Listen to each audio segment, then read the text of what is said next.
Mi estúpido padre me dejó fuera de la fiesta de cumpleaños de mi madre. Eres una decepción. No perteneces a esta familia, dijo, cerrándome la puerta en la cara. Me fui tranquilamente. Más tarde, mi madre publicó en Facebook: yo y mi verdadera familia, todos aquí. Ese día fueron felices, pero todo cambió cuando llegó el momento de pagar el préstamo. El teléfono sonó a las 7 de la mañana. Del otro lado, don Felipe Herrera, el gerente del banco, le explicaba a mi padre Carlos que el banco había rechazado su solicitud de prórroga para el pago del préstamo.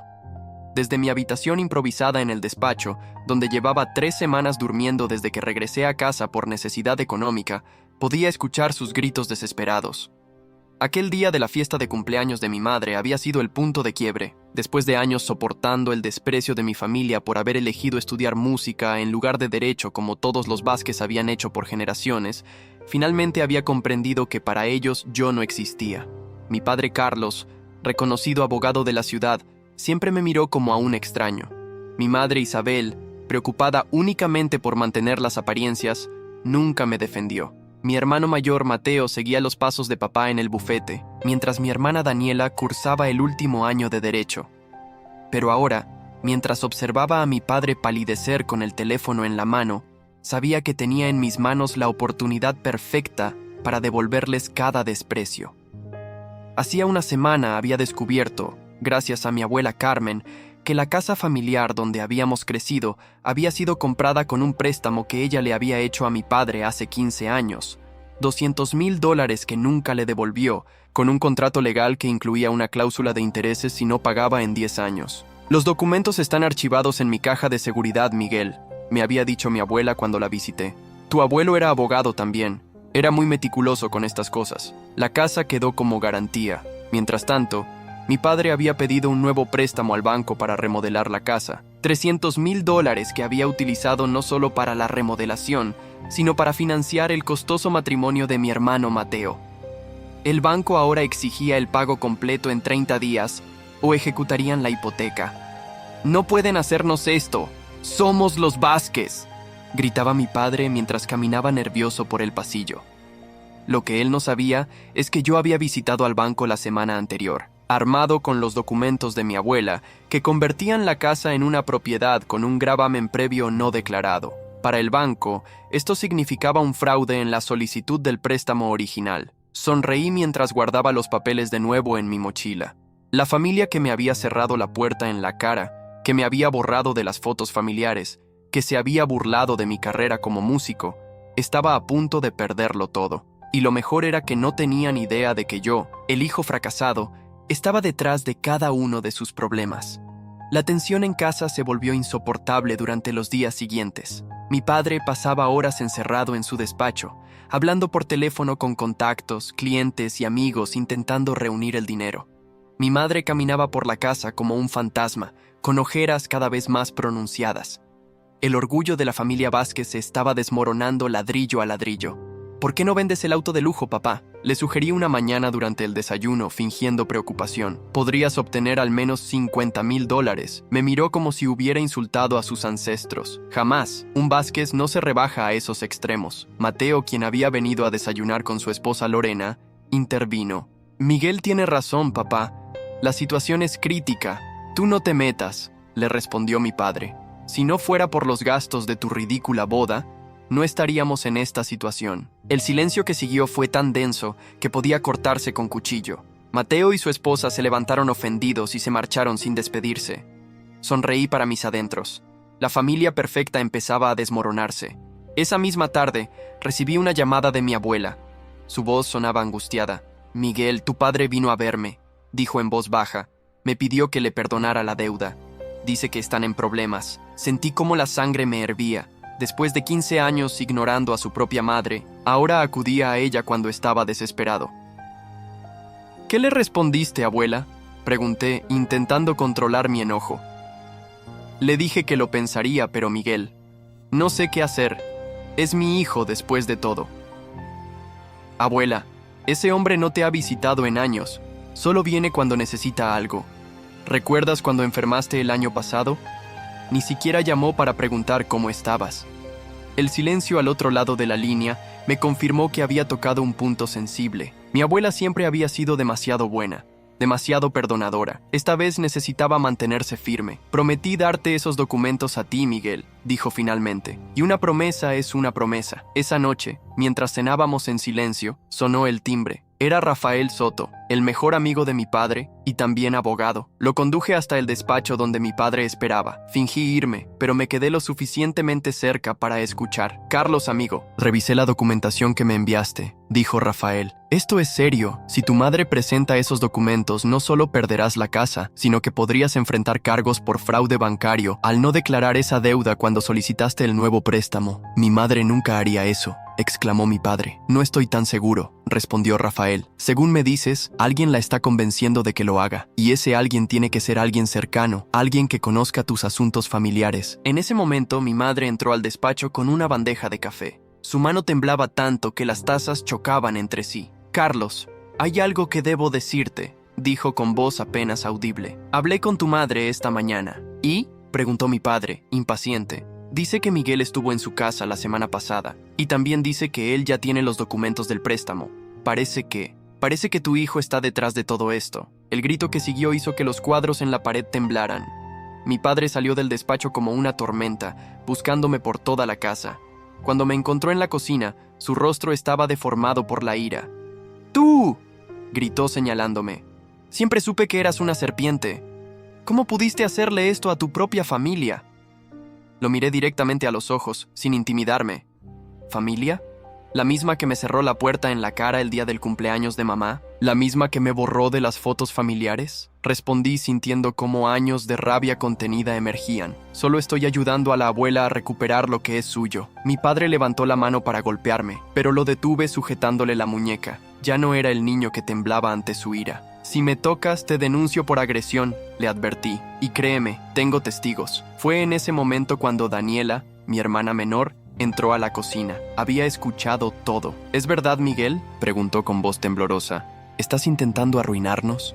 La miré, y por un segundo sentí una punzada de culpa.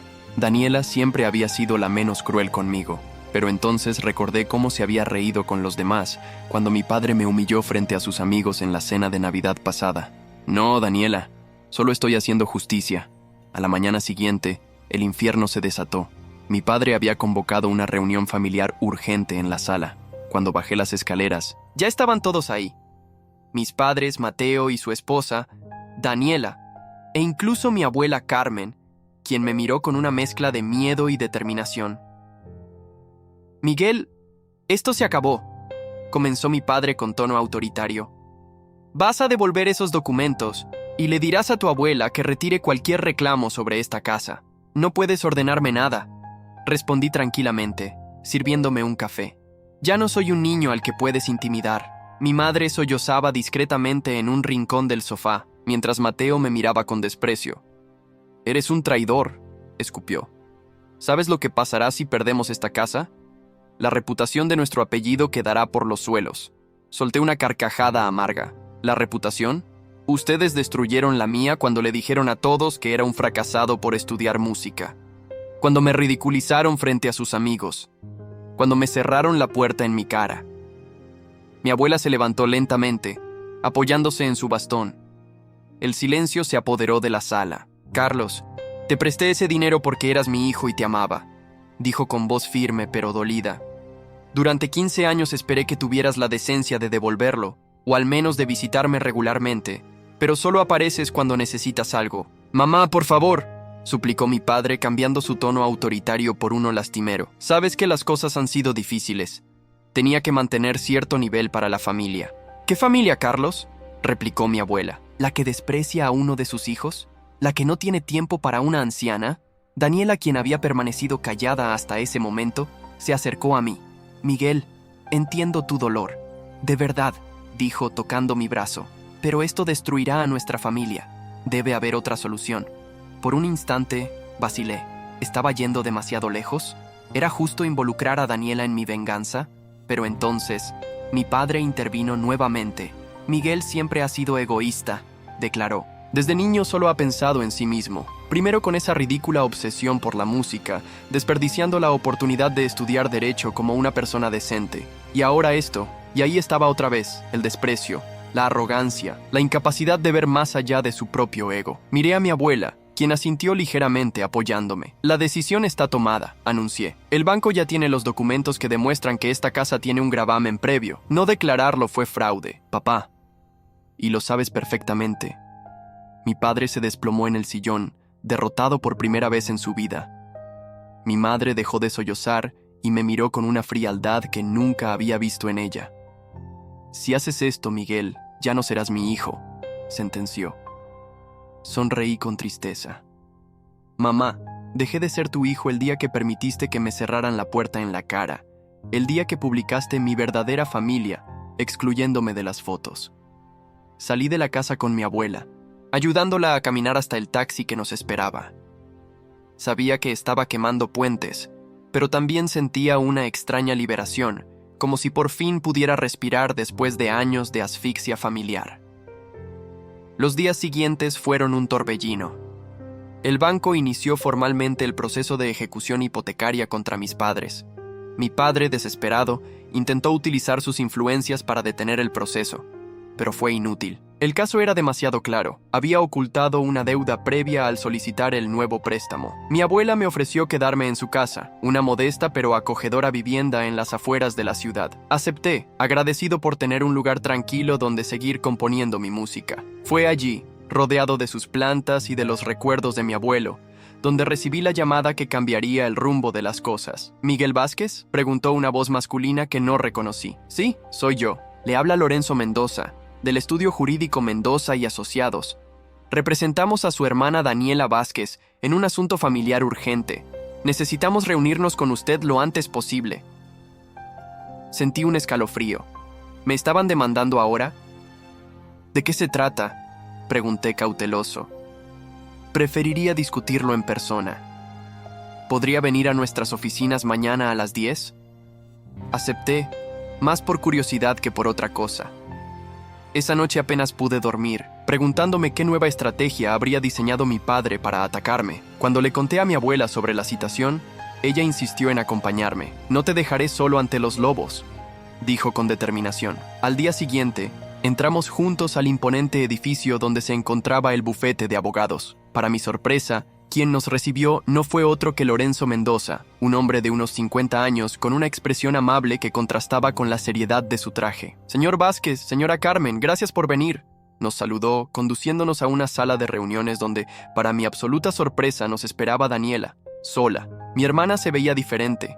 Había algo en su mirada, una determinación que no le había visto antes. Se levantó y nos abrazó a ambos, gesto que me dejó momentáneamente sin palabras. Gracias por venir, dijo, y noté que su voz temblaba ligeramente. Hay algo que deben saber. Daniela abrió un maletín y extrajo una carpeta llena de documentos. Su rostro reflejaba una mezcla de nerviosismo y resolución mientras colocaba los papeles sobre la mesa. Después de nuestra reunión familiar, empecé a cuestionarme muchas cosas.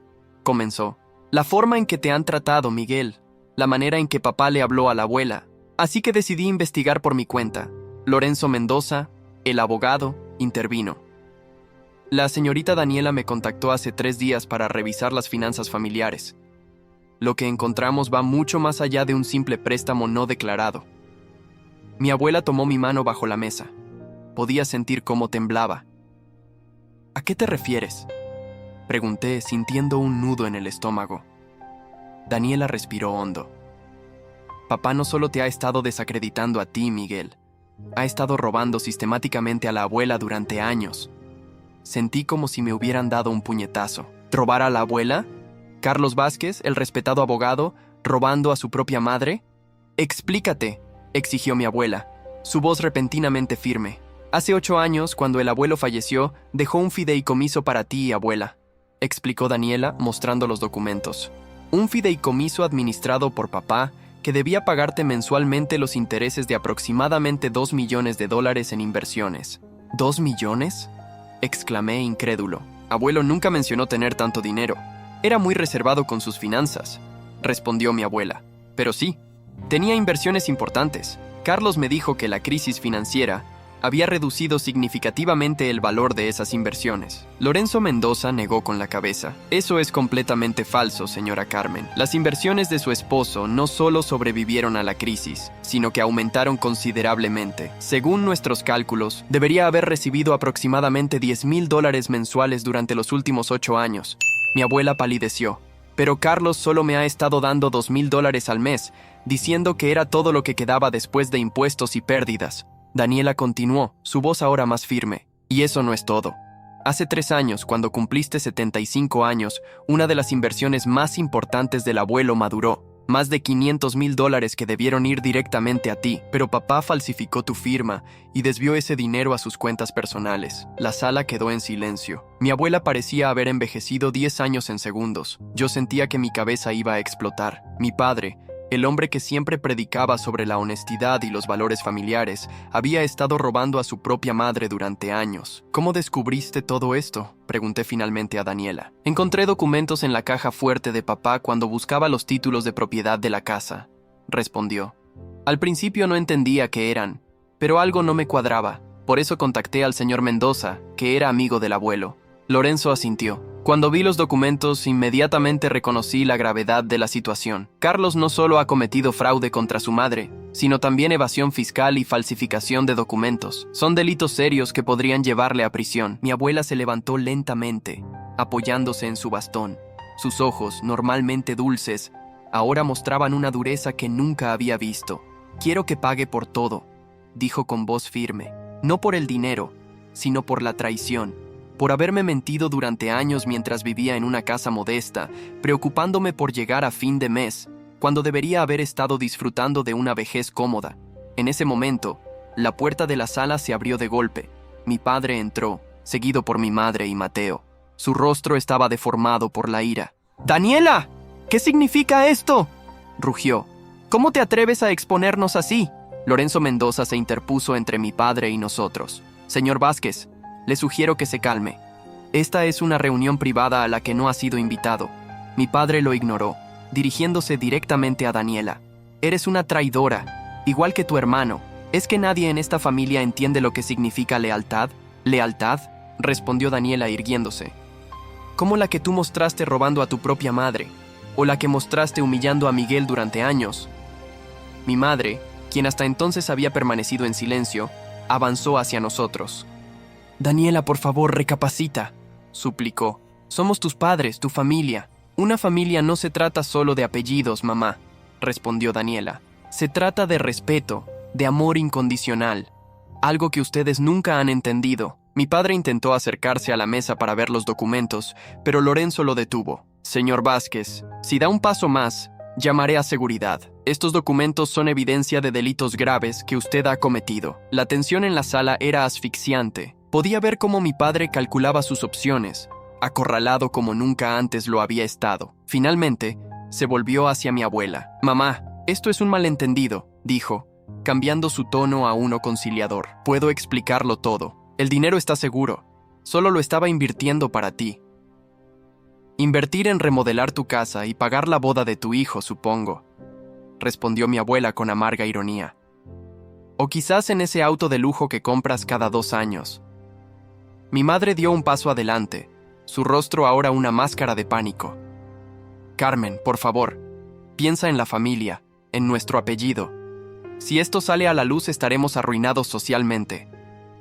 Deberían haber pensado en eso antes de robarme, respondió mi abuela. Antes de tratar a Miguel como si fuera una vergüenza para la familia por seguir su pasión. Mi padre, viendo que la situación se le escapaba completamente de las manos, cambió de táctica. Tú, dijo señalándome, esto es obra tuya. Has envenenado a tu hermana y a mi madre contra mí. Siempre has sido un manipulador. Me levanté lentamente, mirándolo directamente a los ojos por primera vez sin miedo. No, papá. Esto es obra tuya, de tus mentiras, de tu avaricia, de tu desprecio hacia quienes no siguen tu camino. Yo solo quería ser tu hijo, quería que estuvieras orgulloso de mí, aunque no fuera abogado. El silencio que siguió a mis palabras fue absorbente. Vi algo que nunca había visto en los ojos de mi padre, duda, tal vez incluso una pizca de remordimiento, pero duró apenas un instante antes de que su expresión volviera a endurecerse. Esto no quedará así, amenazó, retrocediendo hacia la puerta. Tengo contactos, tengo influencia. Destruiré a cada uno de ustedes antes de permitir que arruinen mi reputación.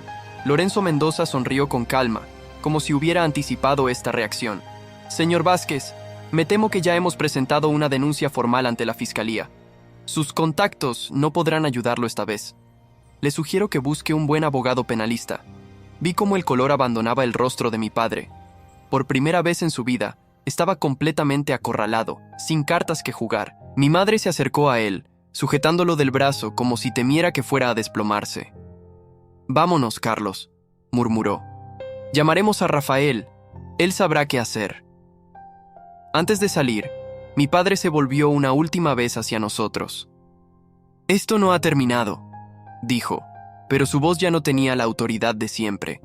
Sonaba hueca, derrotada. Cuando la puerta se cerró tras ellos, los cuatro permanecimos en silencio durante varios minutos, asimilando lo que acababa de ocurrir. Finalmente, Daniela rompió el silencio. «Lo siento mucho, Miguel», dijo con lágrimas en los ojos. «Siento no haber visto antes quiénes eran realmente nuestros padres. Siento no haberte defendido cuando debía hacerlo». La abracé, sintiendo cómo años de resentimiento hacia ella se disolvían. Siempre había sido la más joven, la más influenciable por nuestros padres. «Estás aquí ahora», le dije. «Eso es lo que importa». Mi abuela, quien había permanecido extrañamente silenciosa, finalmente habló. «Nunca pensé que mi propio hijo», comenzó, su voz quebrándose. «¿Cómo pude estar tan ciega?». Lorenzo se acercó a ella con gesto comprensivo. «No se culpe, señora Carmen. Carlos es un abogado brillante que sabe manipular y ocultar sus acciones. Lo importante ahora es recuperar lo que es suyo y asegurarnos de que esto no vuelva a suceder». Las semanas siguientes fueron un torbellino de acontecimientos. La investigación contra mi padre avanzó rápidamente. Los documentos encontrados por Daniela, sumados a las pruebas que Lorenzo ya había reunido, eran abrumadores. Se emitió una orden de congelamiento sobre todas las cuentas y propiedades de mis padres, incluyendo la casa familiar. Mateo, atrapado entre su lealtad a nuestros padres y la aplastante evidencia de los delitos de mi padre, finalmente decidió mantenerse al margen. «No puedo aprobar lo que hizo papá», me dijo en una breve llamada, «pero tampoco puedo testificar contra él. Espero que lo entiendas». Lo entendía. Mateo siempre había sido el hijo perfecto, moldeado a imagen y semejanza de nuestro padre. Romper con ese molde requería una fuerza que no todos poseían. Un mes después del enfrentamiento en la oficina de Lorenzo, recibimos la noticia de que mi padre había aceptado un acuerdo con la fiscalía. Se declararía culpable de fraude y falsificación, devolvería todo el dinero malversado y cumpliría una condena reducida de 3 años, gran parte en régimen abierto debido a su edad y falta de antecedentes. El día que firmó el acuerdo, pidió vernos a mi abuela, a Daniela y a mí. Dudamos, pero finalmente accedimos. Nos reunimos en la misma sala de juntas donde todo había salido a la luz. Mi padre entró, escoltado por su abogado.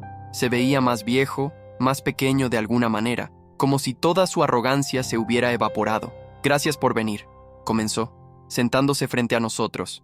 «Quería verlos antes de empezar a cumplir mi condena». Ninguno respondió. ¿Qué podíamos decir después de todo lo ocurrido? «No voy a pedir perdón», continuó.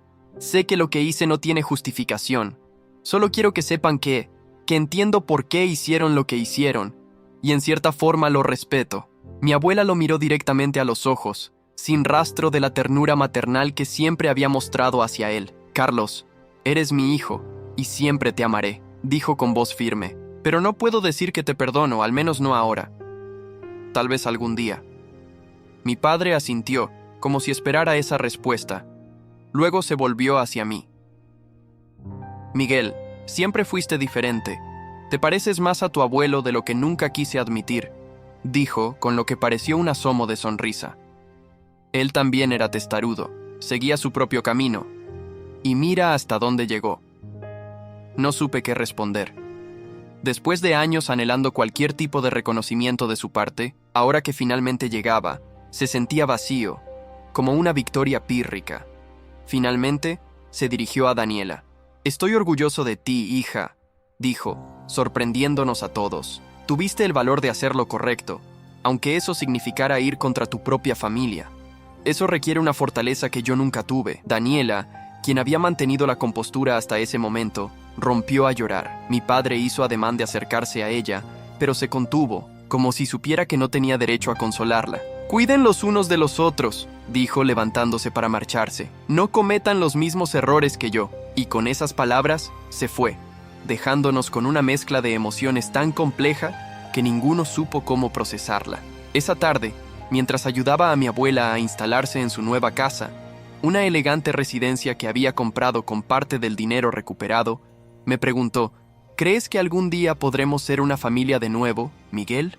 La miré, pensando en todo lo que habíamos vivido, en el dolor, la traición, pero también en la valentía de Daniela, en la dignidad con la que mi abuela había enfrentado la verdad, incluso en la extraña paz que parecía haber encontrado mi padre al aceptar su castigo. No lo sé, abuela, respondí honestamente, pero quizás podamos construir algo nuevo, algo mejor.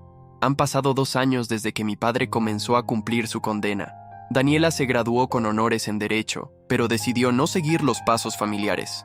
En cambio, trabaja en una organización que brinda asesoría legal gratuita a personas mayores víctimas de abusos financieros. A veces, cuando la veo defender con pasión a sus clientes, pienso que quizás esta experiencia le dio un propósito que nunca habría encontrado en el prestigioso bufete de mi padre. Mi abuela Carmen disfruta de una vida confortable. Ha formado un grupo de amigas con quienes viaja frecuentemente, recuperando el tiempo y las experiencias que le fueron negadas durante años. Me visita cada semana para escuchar mis nuevas composiciones y, aunque nunca lo admite completamente, sé que está orgullosa de mi carrera musical, que finalmente despegó cuando una de mis piezas fue seleccionada para un documental premiado. Mateo y yo mantenemos una relación distante pero cordial. Su matrimonio con Lorena terminó 6 meses después del escándalo. Ahora dirige su propio bufete, más pequeño pero honesto, según sus propias palabras. Mi madre vive con él, incapaz de afrontar sola la vergüenza social que supuso la condena de mi padre. Visito a mi padre una vez al mes. Nuestras conversaciones son incómodas, llenas de silencios y arrepentimientos no expresados.